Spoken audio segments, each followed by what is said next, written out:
Naimbag nga aldaw, kada kayo aming kakabsat. Magandang araw po sa inyong lahat and welcome back to my channel.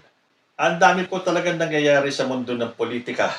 At ngayon po magbibigay ako ng reaction sa ibang mga nababasa kong mga quote cards or mga statements na mga kilalang personalidad. Una pong babasahin natin. Itong sinabi ni Baste Duterte. Hiling ko lang, suportahan nyo ako sa 2028 election. Babaguhin natin ang sinira ni Marcos. Ano kaya ang sinira ni Marcos? Yung kanilang grupo? Yung grupong nagsamantala sa pera ng bayan? Sinira ni President Bongbong Marcos yung kanilang pinagkakakitaan tulad ng pogo, ng drugs, at kung ano pang mga illegal na aktibidades? Yung ba ang babaguhin ni Baste Duterte at ibabalik niya kapag siya ay nanalo sa 2028? Pero ano kaya ang kanyang tatakbuhin? President or Vice President? Kasi kung Vice President lang, wala siyang masyadong powers.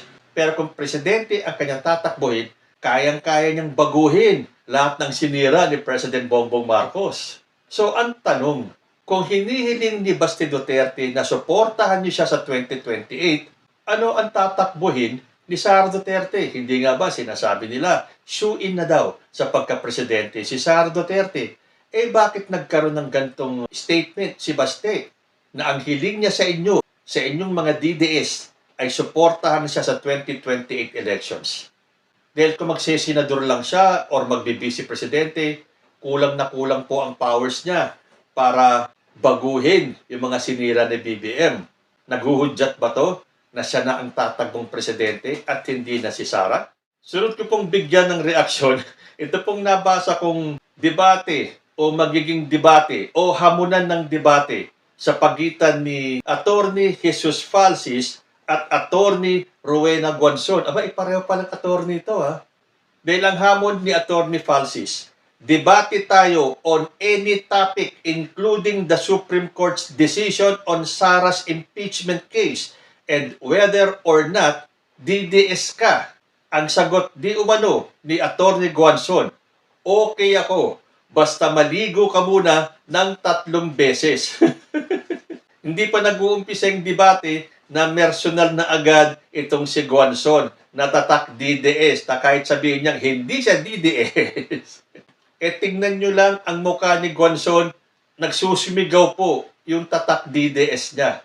Pero nakita nyo yung style ng mga DDS talaga pong dinadaan nila sa personalan.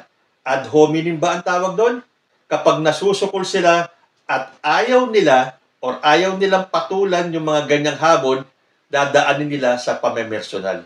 Okay daw si Guanzon dito sa hamon ni Falsis, basta maligo ka muna ng 3 beses. Ako, hindi po kasi ako mahilig mamersonal Siguro ang masasabi ko na lang kay Rowena Guanzon, tumingin kaya muna siya sa salamin. Sino kaya ang nangangailangan ng 3 paligo? So ang ibig sabihin lang ni Guanzon sa kanyang statement, takot po yan. Dahil kung talagang papatulan niya itong hamon ni Attorney Falsis, wala nang ganun-ganun. Wala nang kondisyon.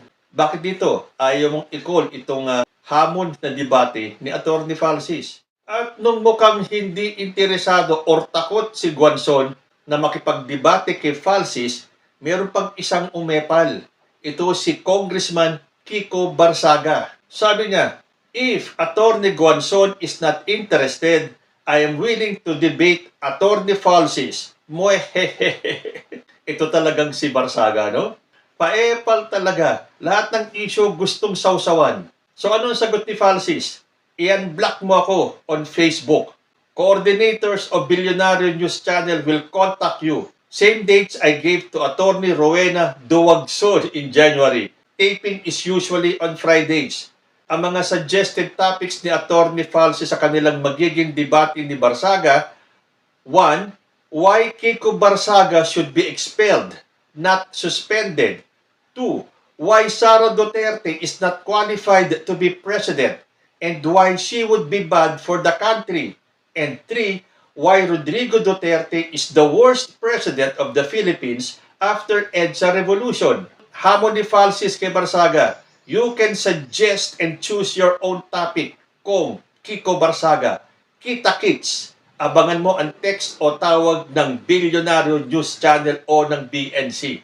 O ayan, dahil hindi ko si Guanzon kay Falsis at tinamon ni Barsaga na silang dalawa na lang daw ni Falsis ang magdebate, kumagat itong si Atty. Falsis. So hintayin natin kung ano ang magiging sagot ni Barsaga or kung tulad din siya ni Guanzon na mababahag din ang buntot once na kinol yung kanilang hamon.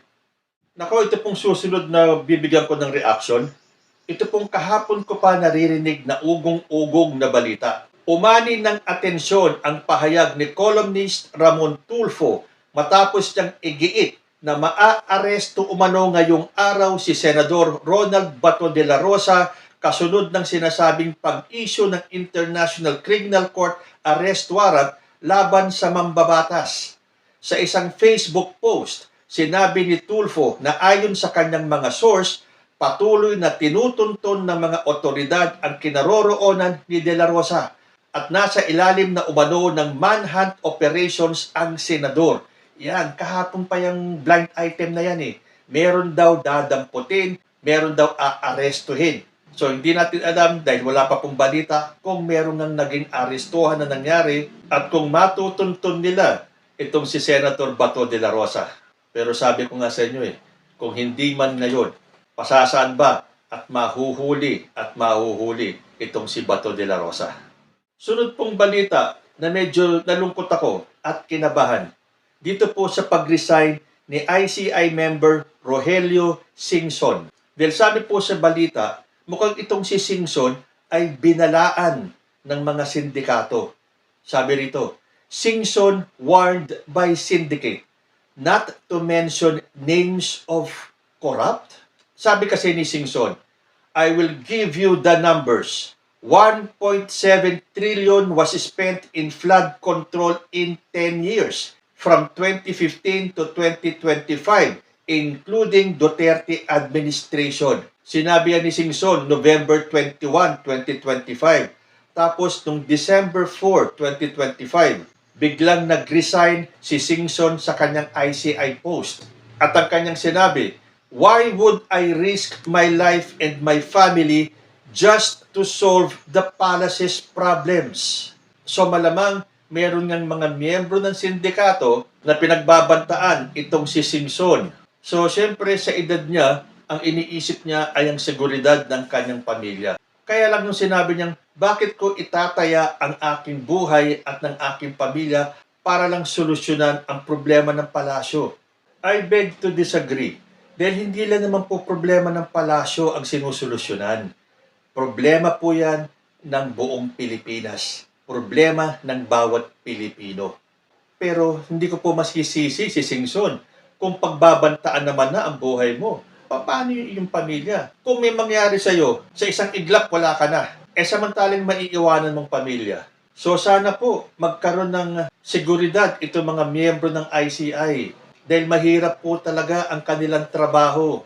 At syempre, hindi lang po ang miyembro ng ICI. Pati po ang ating Pangulong Bongbong Marcos, kailangan po ng doble, triple ang kanyang pag-iingat. Dahil sa ginawa po niyang pagsiwalat ng korupsyon, marami pong nasagasaan si PBBM. At kailangan po natin ipagdasal ang ating presidente at lahat ng lumalaban sa katiwalian.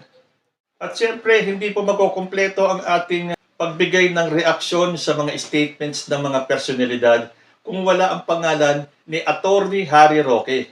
Kahapon po lumabas yung desisyon ng ICI tungkol sa resulta ng medical test ni dating Pangulong Rodrigo Duterte na kung saan unanimously sinabi ng mga eksperto that Rodrigo Duterte is fit for trial. Kaya nga hinihiling na ng prosecution na dapat ituloy na yung reading of charges na naantala dahil ito po ay dapat noong September 23 pa.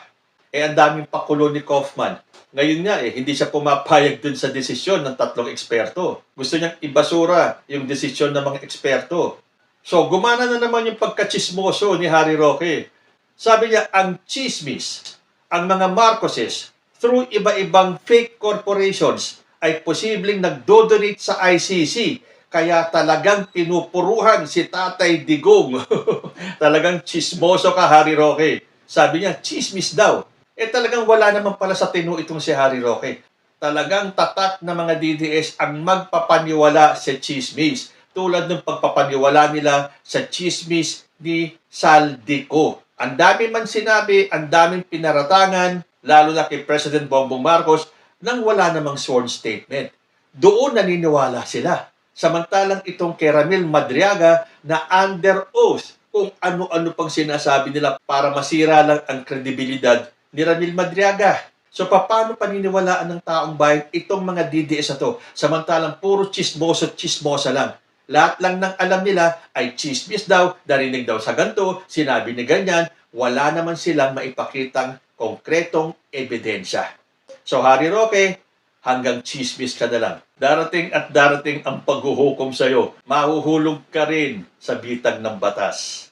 At bago po ako magpaalam, nagsimula tayo sa isang Duterte kay Basti Duterte, magtapos tayo sa isa pang Duterte kay Sara Duterte naman. Meron po siyang statement tungkol sa pandesal. Ito po ay sinabi niya nung World Pandesal Day.